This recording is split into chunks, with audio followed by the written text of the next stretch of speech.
Welcome back to another episode of Built from the Inside Out. Today is a very special episode because I have my amazing husband here with me. Thank you for being here. Thank you for having me. Of course. Welcome. How are you feeling? Nervous. So, I had a request to make a podcast about what is a biblical relationship. Hmm. So, that's what we're going to be talking about today. Oh, you saying you were nervous made me nervous. Okay, I'm very excited. Whoop whoop. Good Woo woo. topic. We're gonna be touching a lot of people that need to hear this, touching lives. We're gonna pray before we do this. Oh, So, yeah, let's do that. in Jesus' name, I pray. Amen. Amen. Thank you. We actually started a marriage series at church, and I took some notes. So maybe we can start with that. Yeah. All right. So the first thing we talked about, or the first thing Pastor Tim talked about, was the importance of our foundation. For like a visual, he showed there's a real famous picture after Hurricane Ike or Katrina, and it's on the beach where everybody had these houses. They were completely wiped off the map. Only one house stood. It's a very famous yellow house. Y'all might have seen it. Um, so he speaks on building the foundation, build it on the foundation of rock and not on sand. And all those people may have built on rock, but they put that rock on top of sand. And that builder dug a little deeper, did a little bit more work to make sure his foundation was right, and it saved his house. Yeah, and then he read Matthew 7:24, and it says, "Therefore everyone who hears these words of mine and puts them into practice is like a wise man who built his house on the rock." So when we say your foundation, we're talking about putting your relationship in Yeah. God's hands. So he is the rock, he's the foundation. Hmm. So there was a study made, and I think it was like 50% of marriages are now leading to divorces, which is pretty alarming and scary, Yeah, especially that's if you're crazy. single. Yeah. But we did see something else that said that if you pray together, you both fear God, you go to church together, you actually have a relationship with God, you're actually a person who fears God, the chances of you getting a divorce are less than 1%. And I know a lot of people would argue, oh, well, it's because religion says they can't get divorced. It's not because they're happily married.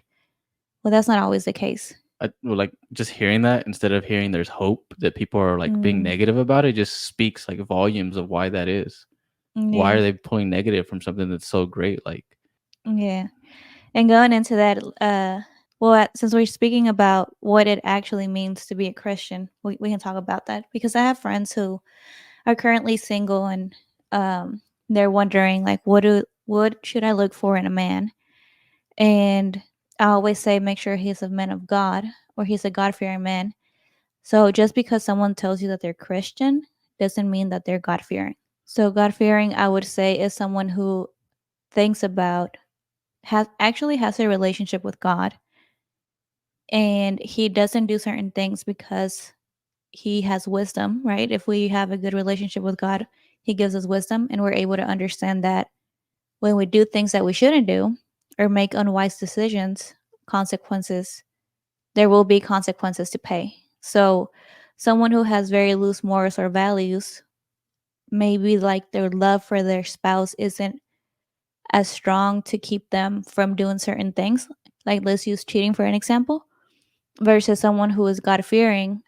May his fear is in God. He's not scared of his wife. He's like, if I go and I do this, I know that God is gonna punish me because he does punish. There will be consequences. Let's say you cheat on your wife. What is gonna happen? You're gonna lose your wife. Your kids are your wife and kids. She'll probably be married. So now some other man is there taking care of your kids. You don't know what kind of man that is. Your income, so part of your income is going to a different household. So obviously, there's so many things that we can talk about when it comes to that topic. But um, just to go back and say that just because he calls himself Christian doesn't mean he's God fearing. I would say one, where are you meeting this guy? If, for a woman, right? Mm, If you're looking for a God fearing man, where are you looking for him at? And when you do come across him, wherever you come across him, could be at Walmart, could be at HEB, wherever it is. mm, Um, you could see somebody from a distance, and not to judge people on how they act, but you can see when somebody carries themselves a little bit differently. When somebody starts talking about something that they don't join in on that conversation, maybe, or that they're not out there just acting a fool, because that's going to be a reflection of you when you're in that Mhm. relationship. So start maybe there, seeing it, because you're going to pick up on that, right? You know, it's like when somebody says like they just met somebody, but they're like, hey, he seems like a good person. Right. Okay, build that. Start there, and then go into the conversation of, is he a God fearing man? What does he do to practice it? If he's going to church, go to church with him. You're not going to know unless you go when you have conversations, and make sure you're listening. You're not just Mhm. like, oh my goodness, he's so wonderful, he took us to church. Like, have the conversation. What was church about? Mhm. Yeah, something that I seen a video, and this guy was saying, he's like, dating is not for cute pictures and memories. He was like, dating is for having the difficult conversations. Talk about your childhood, talk about money, talk about in-laws, talk about kids. All those things are important, and you need to make sure that you guys are on the same page when it comes to that. Yes, dating and making memories and taking pictures, all that is cute, but that's not the reason for dating. You have Once you find your person, you have your whole life to make cute memories with them. And I'm not saying don't. I'm not saying like just be like, let me pull out my pad that where I wrote all my interview questions for you. Yeah, I mean, But just have the difficult conversations. Don't be scared to do that. yeah, when you go to a job interview, they ask those questions. Mm-hmm. Is a job more important than the person you're going to potentially spend your life with? Mm-hmm. I like that because that's true. That's something Steve Harvey even talks about, and he takes it even a little bit further. He's like the benefits. He's like, whenever you work for a company, you usually don't get their benefits until 3 months in. Well, some of y'all Mm-hmm. are out there just giving out benefits. Not to judge anyone, but obviously that's not the way you want to act Yeah. for your own good, for your own protection. And a lot of people are like, oh, but it's 2024 and empowerment and sexual liberation and all this nonsense. And it's not that feminism is not there to protect you. It actually does the opposite. So, what the Bible does want to protect you. So, it'll tell you don't sleep around, look for a God fearing man, and then we'll talk about what the qualities are of a godly husband as well. So, it says that God created marriage. So, marriage is a gift from God. And I 100% believe it because Juan and I saw it whenever we got married. Mm-hmm. We were doing good, but after we got married, we started seeing his actual blessings. Like he actually started blessing our relationship. So getting that blessing from God is so important. And you need to have certain things in order for him to bless your marriage. He's not just going to bless any marriage. One of the things he does say is don't yoke unequally. So yeah, so if you guys are not on the same page, do not get married. Yeah. That's why we're saying have the difficult conversations. It Don't be looking at someone like, "Oh my god, he's so cute. Oh my god, he's so fun." That's not a good foundation for your relationship. Yeah, I think looking at it is like those things are important. There's a place for that. You know, you want to be with somebody. We're not saying go look for this rigid person who's super boring, only reads the Bible. They get up at 5 every morning. They don't care about anybody else. This type of stuff. They're going to be doing whatever God calls them to do. Extremes are never great, but look for somebody that you connect with. Make sure that you have your values and their values align. And if you're looking for somebody that's God fearing and that loves the Lord and lives their life according to what He's, make sure you're doing that. Make sure you're doing that, and make sure you're praying to God, like, prepare me for the husband that you Mhm. have set out for me. The same for the guy. Prepare me to be the husband that I need to be to, take care of her, protect her, make sure that she's taken care of financially, that she feels in a place where she can be what God calls a wife to be, which Mhm. is submissive. And we'll touch into that a little bit because a lot of people like to stop there and do all that. But make sure that you're taking care of your stuff and creating that foundation when you do start dating. Mhm.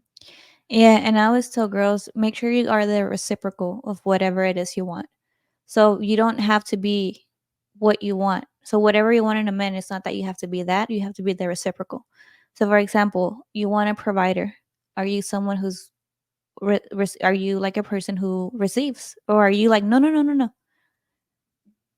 If you're like, no, no, no, no, no, I'll pay for it. No, no, no, I got it. You're blocking that. So you're not letting him be that provider. If you want someone who's faithful, someone you can trust, are you a trusting person? Are you always going to be questioning him, checking his phone, accusing him of stuff because of something that happened in your past? So make sure that you are there reciprocal. And I always tell people also like your partner is a reflection of you. So if you want a good partner, make sure that you are a good person, that you are healed. I know a lot of us think, oh, no, no, no, I'm good. Everybody else is wrong. It's men. All men are horrible. But they don't, a lot of women don't take the time to look in the mirror and be like, you know what? This happened in my childhood. I still haven't completely healed from it. Let me go to therapy. And not just women, but men too.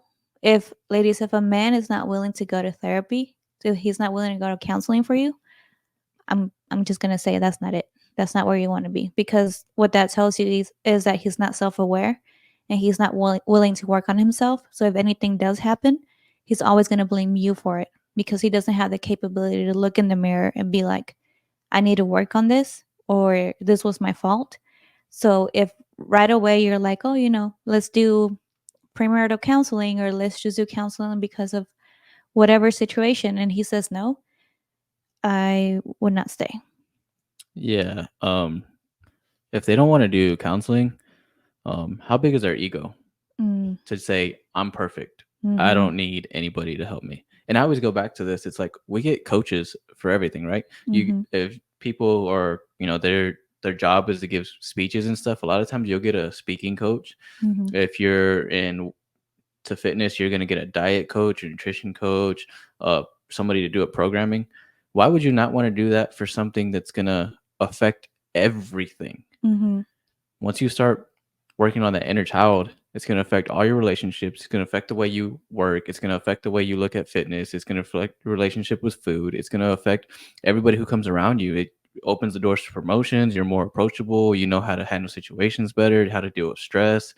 I mean, it's just so much that it opens up. Why would you block that blessing that's there mhm, and just have such a big ego and be like, no, I know what I'm doing. I'm right. No, you don't, dude. Like, no matter how much we think we have life figured out, we don't. We're yeah, always learning. We're supposed to grow. mhm, So, yeah, I would try to see if they're open to therapy and, yeah, just counseling. mhm, Doing it together, even doing it on their own. Doing it on their own is huge. And if mhm, they're not, pray for them. Pray that God removes them from your life if they're not supposed to be there, or pray that God opens their heart. mhm. Yeah, I love that. And you had said something, and I was gonna say something else off of that, and I lost it. Mm, I talk too much. I'm No, sorry. no, no, you're good. That was really good, actually. So, yeah, I guess another thing we can say for anyone who is praying for their future husband is also, or future wife, ask God for the gift of discernment. In one of my videos, I talk about the gift of discernment. And one of the things, aside from spirits, that you want to discern is someone's heart.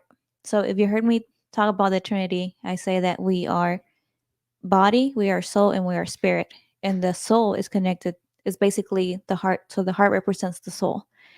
And there is a story in the Bible of this prophet Samuel. God sent him to anoint the new king of Israel. Now, I'm sure a lot of you guys have heard the story of David and Goliath. So he was sent to anoint David. So when he got there, he met all of his older brothers. Uh, Jesse was the father. So Jesse introduced him to all his sons except David. And they had this appearance, right? They were tall, they were muscular. And he was like, and Samuel was like, oh, yeah, one of these, and God said, no, none of them. So Samuel was like, well, he was like, do you have another son? And Jesse was like, yeah, but he's out there with the sheep. He's my youngest. But God saw his heart, God saw his soul. So make sure that whenever you're looking for someone, you're not focused on their physical. Yes, the physical is important. You want to be sexually attracted to that person, but that is not the most important. That's not what's going to hold the relationship. So make sure that you ask God for discernment and that you're able to see their heart, their true intentions, and who they really are as a person. And we talked about soulmates earlier, because that's also a question that people have. What are soulmates? Do soulmates exist?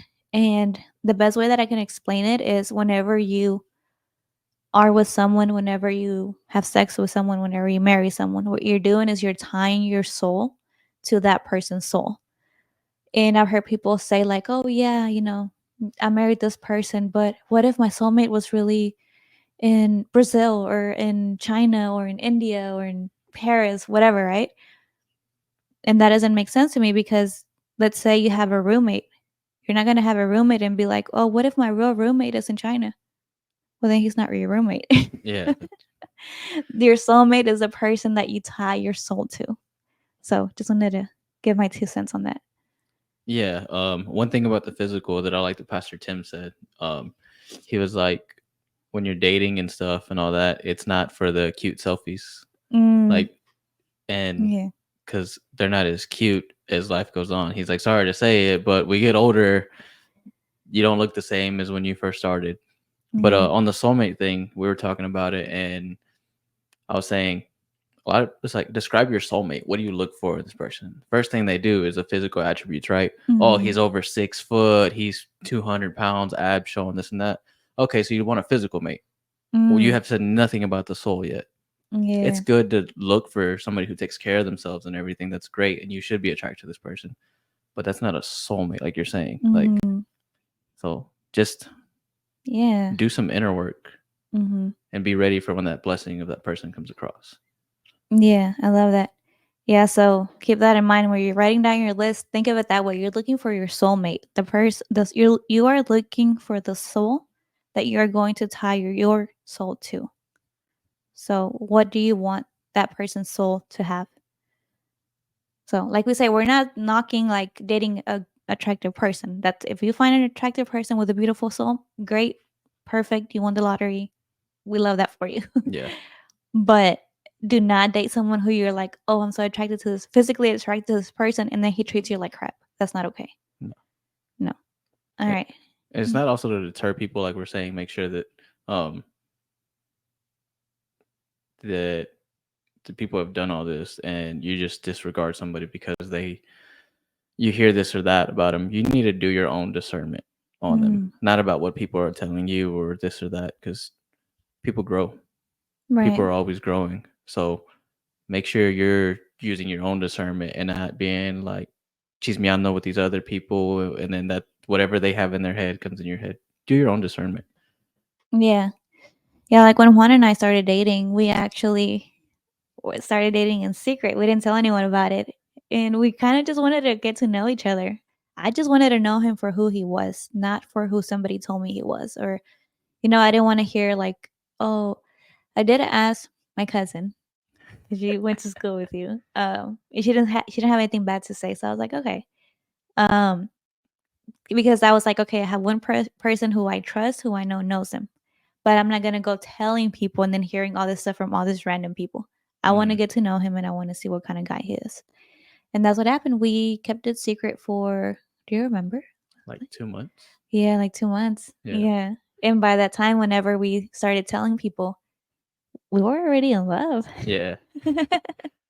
Yeah, we were keeping Yeah. it in secret at the gym, looking at each other from across the gym. Yeah, I remember that. Yeah. Yeah. And I really like that we did it that way because we didn't have anything like people saying things in our ears. Like we actually got to know each other for ourselves. Like I got to know who he was for myself.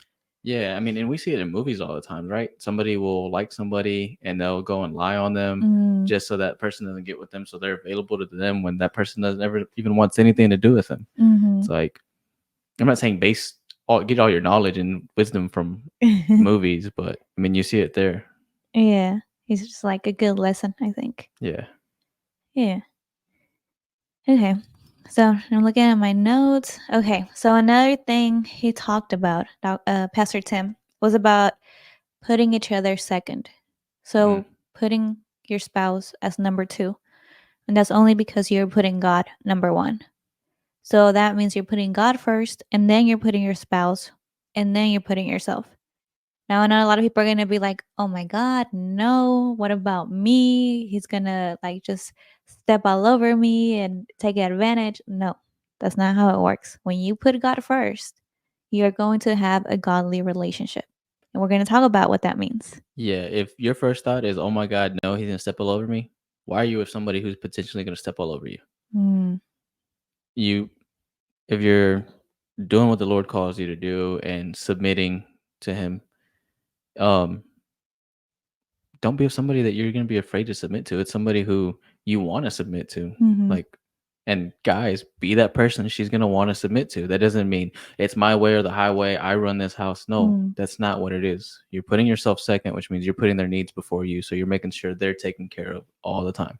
And if y'all are mm-hmm. both doing that, it's so healthy because y'all are both always trying to make sure the other person is doing better. And it'll when we did our premarital counselor was on, she's like, you'll start competing against who will do better, like who's doing more for the other, and Yeah. it'll be amazed at what comes out from that and the blessings God has for you. Yeah. Because imagine like you're both putting each other before yourselves. Nobody ever gets stepped over or taken advantage of. You're both, that's all you're doing. You're both showing love to each other. Hmm. And obviously, I'm not saying it's going to be perfect because perfection doesn't exist. Perfect humans don't exist. Therefore, two unperfect people do not make one perfect relationship. Yeah. So that's not true. Obviously, you're going to have bumps on the road, but when you have a godly marriage and you put God as your priority and you live according to what he tells us to do, it is so much easier, so much healthier. And that's why people like that have a less chance of divorce because they're living life differently from someone who does not believe in God or doesn't put God first or has like their morals and values aren't super strong. They're just kind of like, I know I'm not supposed to do this, but eh. Yeah, absolutely. Everything goes back to building your foundation on that rock, which is God. Mm, It's not gonna move. Um, I was even thinking like you can't be half in on it either. mm, But being half in for like guys who understand concrete, it's like building a house of concrete with no rebar. That's what holds the concrete together. Concrete may be mm, strong, but it's nothing. It's not. There's no weight capacity like compared to when it has rebar in it. When it has rebar, it's structurally sound. When it doesn't, it doesn't. So you can't halfway do it. You got to fully do it, fully commit mm. to build that solid foundation. Yeah, I love that. And like I said, if you want God to bless your marriage, make sure you're following what he tells you to do, the way marriage was actually intended. All right, so now we're going to talk about the traits of a godly wife and a godly husband. Do you want to start with the godly wife or the godly husband? Do the godly wife first. Okay. So I know you guys, well, I don't know if you guys seen it, but made a TikTok and I posted what are the qualities of a godly woman. Oh, and actually, Alexi, my mentor, she sent a newsletter in today. Yeah. Simple? Okay, good. So Alexi, my mentor, she actually sent a newsletter in today and she was talking about how she has worked with different people and the healthiest relationships that she has seen because somebody asked her about high value women and high value men. So you know how that's trending right now. So what does a high value man look for in a high value woman? Should I look like this? Should I act like this? Should I? And she says what a high value man actually looks for in a woman is a spiritual woman. She was like every healthy relationship that I've come across with, the woman is very spiritual. So she has an inner beauty to her. It's not so much her looks. Like yeah, she usually looks good because a lot of women do take care of themselves, right? But what separates her from other women who also look good is her spiritual side. The fact that she not only she doesn't go around talk because there's also people who are like, "Oh yeah, I'm spiritual," and they'll talk about spiritual stuff, but they don't act godly. So it's basically women who act according to what he says we should be. Yeah, yeah, I agree. And it's like the high value man, high value woman. You always hear them talk about like, oh, they don't want another. That man doesn't want something else to be like a stressor type of Mm, thing. But I think when that really is when you find that woman that has God in her life, a spiritual woman, she has peace. And when you find peace with somebody, that's no matter what, nothing compares to that inner peace you get when you're with that right person. mm. And I'll read Proverbs 12:4. An excellent wife is the crown of her husband, but she who shames him is as rottenness in his bones. Rottenness? Hmm. Okay. So yeah, going back to what you were saying, it's a woman who is the crown of her husband.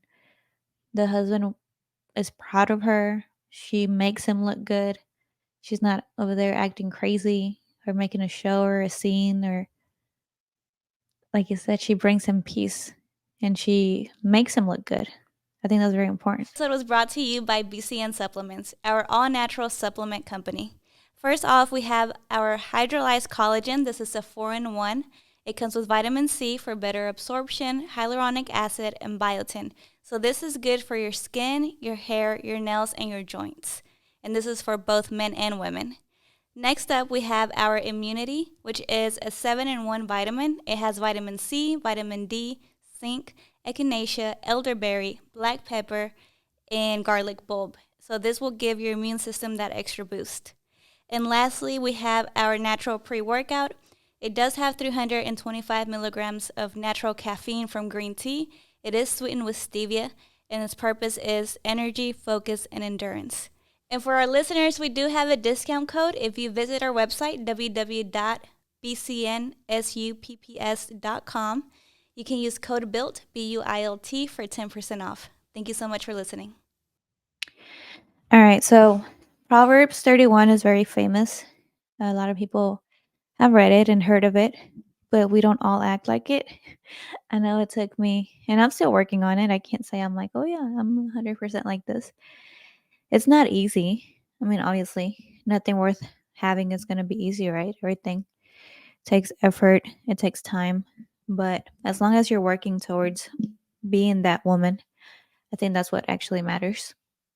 So at Proverbs 31 actually starts off with something that King Lemuel, I'm not sure if I'm saying that correctly, but something his mother taught him.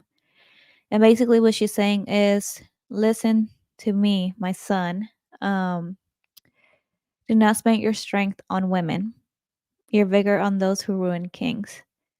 And she said, it is not for kings. It is not for kings to drink wine, not for rulers to crave beer, lest they drink and forget what has been decreed, and deprive all the oppressed of their rights.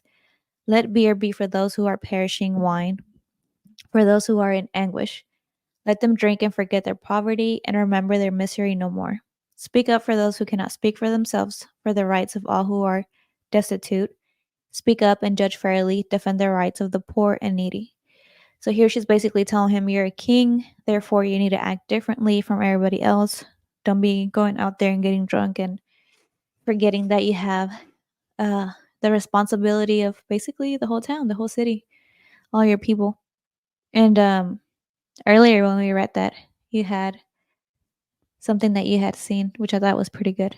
Yeah, from the movie American Sniper. When his dad has him at the table and he's a little kid, it's a flashback scene. His dad tells him there's three types of people in this world, and he's generalizing, right? So he's saying there's sheep, those people who don't can't protect themselves. There's wolves, the people who prey on those people who can't protect themselves, and then there's sheepdogs. Sheepdogs are the people who are called to protect those people who can't protect themselves from the wolves, and to be that person that stands up and says what needs to be said. And just using that in your everyday life, where would you want to be at? What would you want to be looked at? Yeah. And I thought that was really good because I had read Proverbs 31 before and I had read what the mom tells him, but I never actually thought of it that way until you said that this morning. I was like, oh, that's interesting. I want to share that. See, I know a lot of movies. Yeah. All right. So now in Proverbs 31:10, it goes into the wife of noble character. So here it says, a wife of noble character who can find? She is worth far more than rubies. Her husband has full confidence in her and lacks nothing of value. She brings him good, not harm, all the days of her life. So here it's basically what we read earlier, how she's his crown. She brings him nothing but good things. She lacks nothing of value. He has full confidence in her. He's not worried about where she's at or what she's doing. He knows that he has himself a good woman and she's worth far more than rubies. Now, 13 says, she selects wool and flax and works with eager hands. She is like the merchant ships, bringing her food from afar. She gets up while it's still night. She provides food for her family and portions for her female servants. She considers a field and buys it out of her earnings, and she plants a vineyard. She sets about her work vigorously. Her arms are strong for her tasks. She sees that her trading is profitable, and her lamp does not go out at night. In her hand she holds the distaff and grasps the spindle with her fingers. She opens her arms to the poor. She extends her hands to the needy, and when it snows, she has no fear for her household, for all of them are clothed, clothed Close. in scarlet. So far it's saying, like, while she is a stay-at-home mom, she is also not just sitting on the couch watching Netflix. She's actually looking out for her family, doing things to help the husband, because that's what God calls us to do, right? He says whenever he made Adam and Eve, he said that that Eve was going to be his helper. So that's basically what she's doing. And she's not scared of what's to come, because I'm assuming she's someone who thinks about the future and has saved up and taken any precautions. Like it says, like, I guess back then they didn't have heaters, so it got really cold, and like she made sure that she did things at the right time to be prepared for when those times came as well. Yeah, I think it's she took care of her household,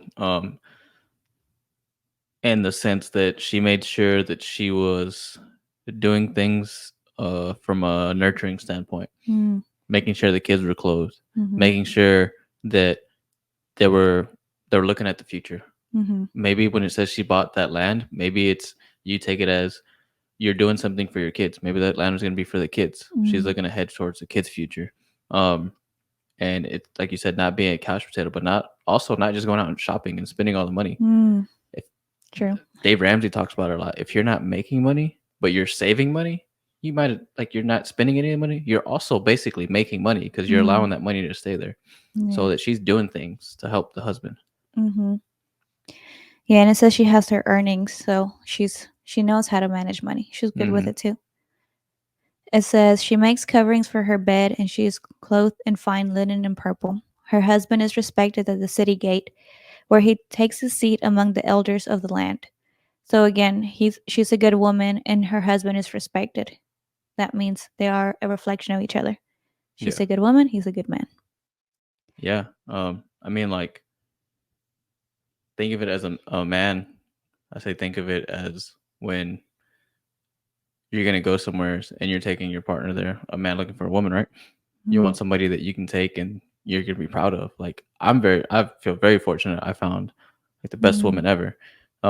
That I know wherever I go, whoever we interact with, whoever's meeting you that hasn't met you, they're meeting you through me. You leave an impact on everybody's life. Everybody's like, it's mm, so nice to meet you. I love your wife. She's so sweet. She's such a great mm, person. This and that, and that's what every guy mm, wants. You want somebody who, if you're making them feel that way in 5 minutes of conversation, imagine how I feel. mm, Like that's what every man wants. All the other stuff at the end of the day is irrelevant. That's the most important thing, that you have that peace and you're respected and you feel loved. mm. I love you so much. I love you. Mm, thank you for that. And I always get good things about you too. Like my family loves him, and yeah, so we both feel very lucky to have found each other. Yeah, absolutely. Yeah. And then to continue, she makes linen garments and sells them and supplies the merchants with sashes. I don't know why I'm having Sashes. trouble reading today. She is clothed with strength and dignity. She can laugh at the days to come because, like we said, she prepares. Probably has her 3 to 6 month emergency fund. If you follow Dave Ramsey, you know what I'm talking about. Um, she speaks with wisdom, very important, Mm-hmm. and faithful instruction is on her tongue. She watches over the affairs of her household and does not eat the bread of idleness. Her children arise and call her blessed, her husband also, and he praises her. Many women do noble things, but you surpass them all. Charm is deceptive, and beauty is fleeting, but a woman who fears the Lord is to be praised. Honor her for all that her hands have done, and let her works bring her praise at the city gate. I like that. Yeah, me too. Yeah, so how it says, charm is deceptive and beauty is fleeting. Obviously, we want you guys to look good. I think that's very important. Take care of yourself. Hmm. But if that's all you're focusing on and you have nothing to offer, nothing else to offer, it's probably not going to find yourself a good man. Because, like I said, we said like attracts like. And in order for you to attract a man of substance, you have to be a woman of substance as well. Yeah, if all you ever focus on is your looks, not just that they fade, but that means you're gonna be more worried about your looks than putting God first and the husband second, and then Mm, yourself last. It's becomes a very ego thing and very selfish thing, and there's nothing wrong with taking care of yourself. We're advocates of that, mm-hmm, but there's a place and time for everything, right? mm, And there's a place and time to put that third and put your husband second and God first. mm-hmm. Yeah, I like that. Yeah, I mean, of course, you want to take care of yourself. We're not saying just let yourself go and just ask him to just look at your heart and not worry about what the outside looks like. Don't be like that either, because there are people like that. They're like, oh, well, if he, I'm not going to take care of myself. If he really loves me, he'll love me for who I am. It's like, well, girl, guys are initially attracted to you by your looks. That's how the man is designed. Yeah, and it's self love, right? Mm-hmm. You don't only love the person you're with as much as you love yourself. I like that. Yeah, that's true. Yeah, Hmm. because if a person isn't taking care of themselves, then how do you think they're not gonna take care of you either? They don't even care for themselves. Absolutely. Yeah, I like that.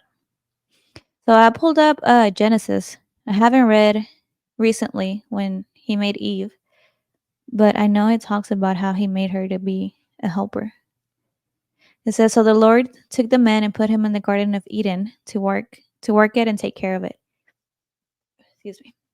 And the Lord God commanded the man, you are free to eat from any tree in the garden, but you must not eat from the tree of knowledge of good and evil, for when you eat from it, you will certainly die. And I'm still mad at Eve because of her, we have to do laundry. But that's neither here or there. And then 18, I'm in Genesis 2:18. It says, the Lord God said, it is not good for the man to be alone. I will make a helper suitable for him. Now the Lord God has formed out of the ground all the wild animals and all the birds in the sky. He brought them to the man to see what he would name them, and whatever the man called each living creature, that was its name. So the man gave names to all the livestock, the birds in the sky, and the wild animals. But for Adam, no suitable helper was found. So the Lord God caused the man to fall into a deep sleep, and while he was sleeping, he took one of the man's ribs and then closed up the place with flesh. Then the Lord God made a woman from the rib he had taken out of the man, and he brought her to the man. The man said, this is now bone of my bones and flesh of my flesh. She shall be called woman, for she was taken out of man. That is why a man leaves his father and mother and is united to his wife, and they become one flesh. Adam and his wife were both naked, and they felt no shame. They had to do no laundry, and things were great.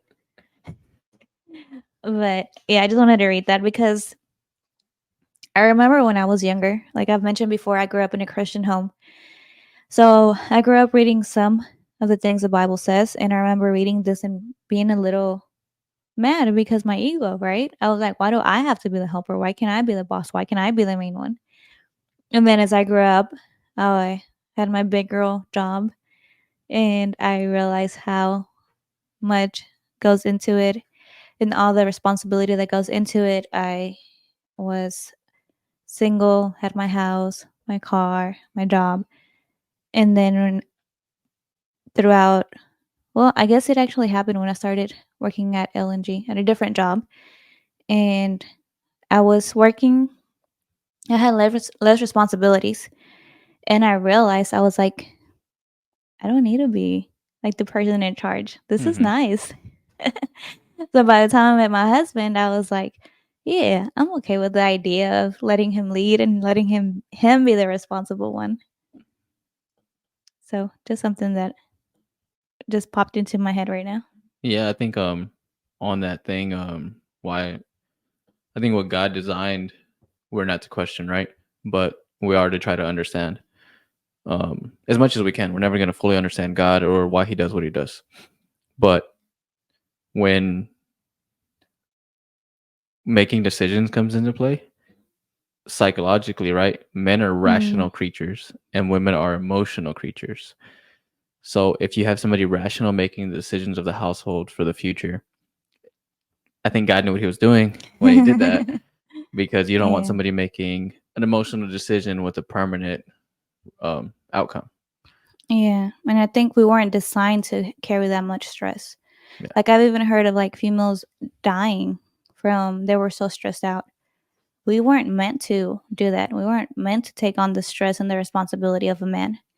Feminism will tell you, "Oh, we're the same," but in reality, no, we're not the same.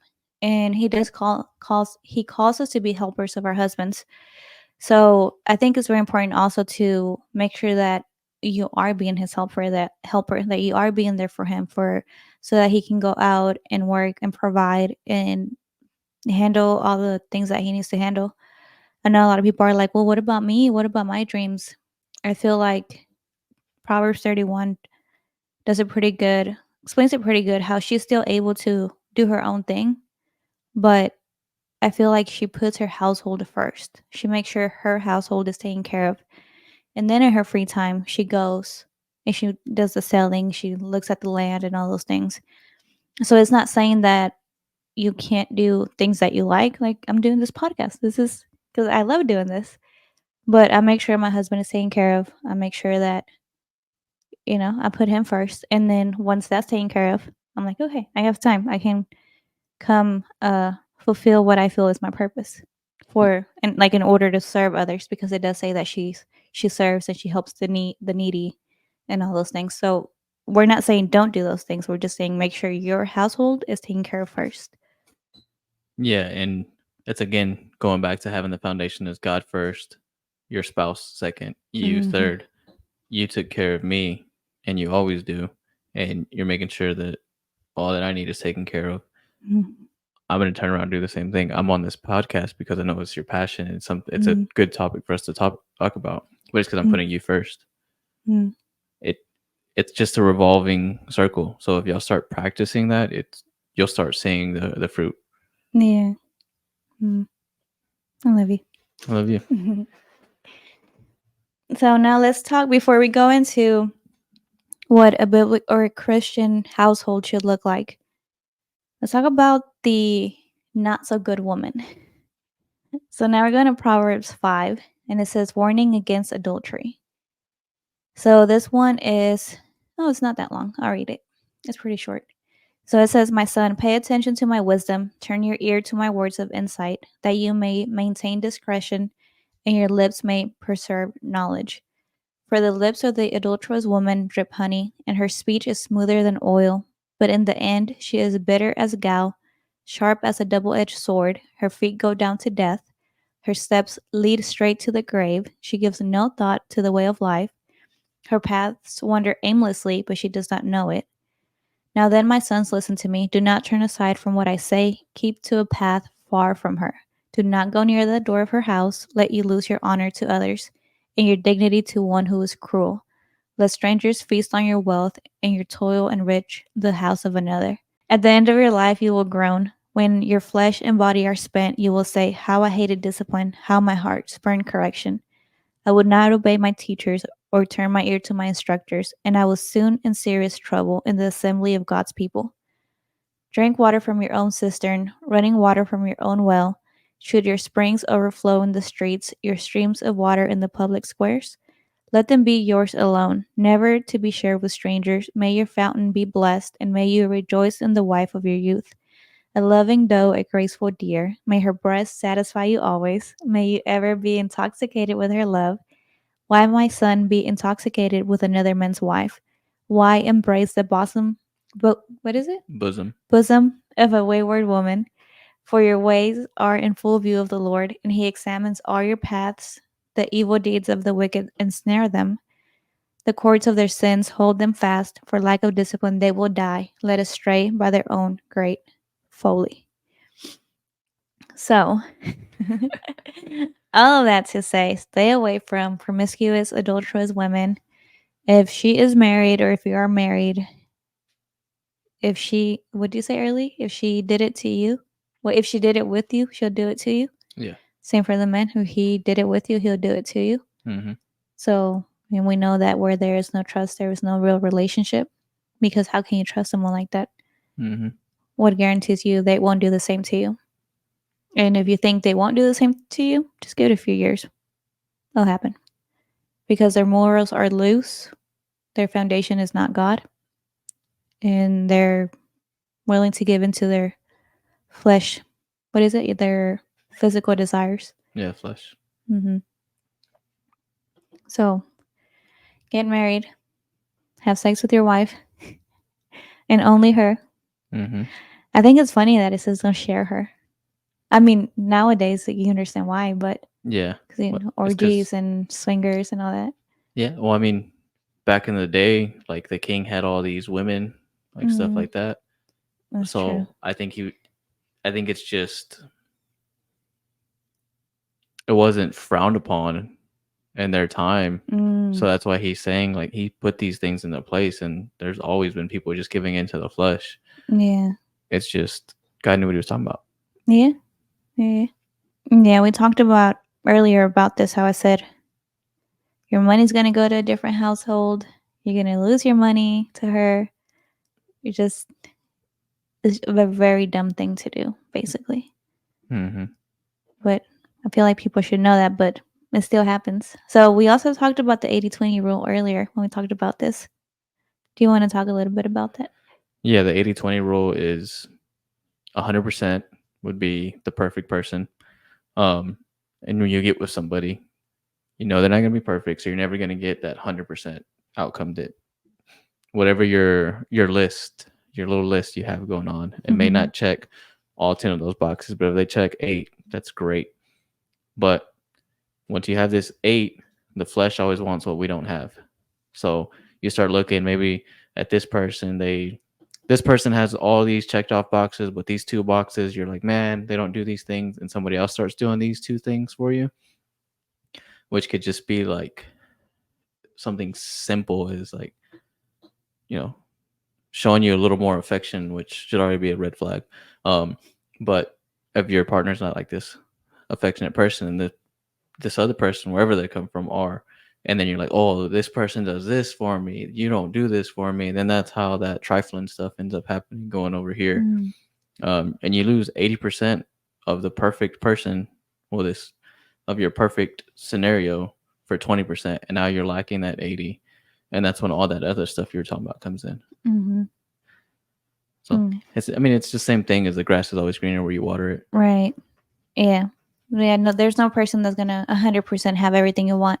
You're not 100% everything someone wants. And you Absolutely. need to be okay with that. You need to understand that you're not perfect, and that's okay. So don't expect perfection from the other person. If they have an 80% of what you want, that's extremely good. You can do without the 20%. Obviously, unless it's like we're talking about God and morals and values, and no, that needs to come first. Yeah, that's not doing Yeah. it the way God called us to do. Also, understand people are we're always changing creatures. We're always growing. Mm-hmm. Like y'all can grow together as well. I'm not saying look for a project. Don't go look for somebody to build, but grow together. Mm-hmm. Wherever you're at, whether you're ahead or she's ahead, he's ahead, and their spiritual relationship with God, help them catch up to where you're at, and also push them to be more. Y'all Yeah. should be making each other grow Mm-hmm. with God and as a person. Yeah. I like that. By the way, it's raining. If you guys can hear that, that's what that is.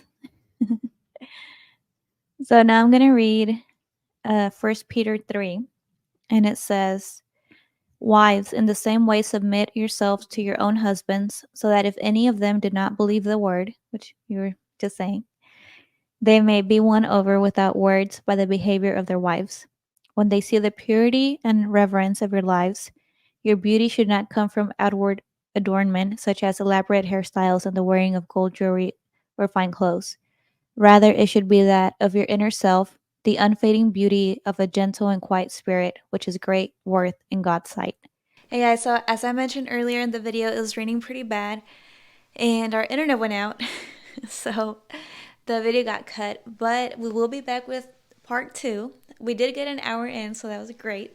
So I hope you guys enjoyed this video. If you guys liked it, please subscribe, turn on the notification, or I'm sorry, turn on the bell for notifications, and give it a like and send it to someone who you think might need it. And I'll see you on part 2.